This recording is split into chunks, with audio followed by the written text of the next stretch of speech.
In the quiet, breathing expanse of Pichavaram Mangrove Forest, life moves in a delicate balance, an ecosystem shaped by tides, roots, and resilience. A world where every species has a part to play, but something was missing.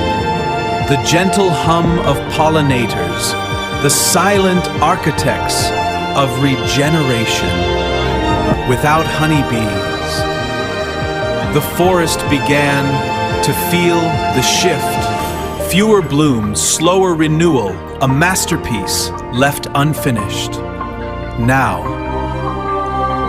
a quiet intervention begins. Through conservation, honeybees are being reintroduced carefully, thoughtfully, back into their rightful home.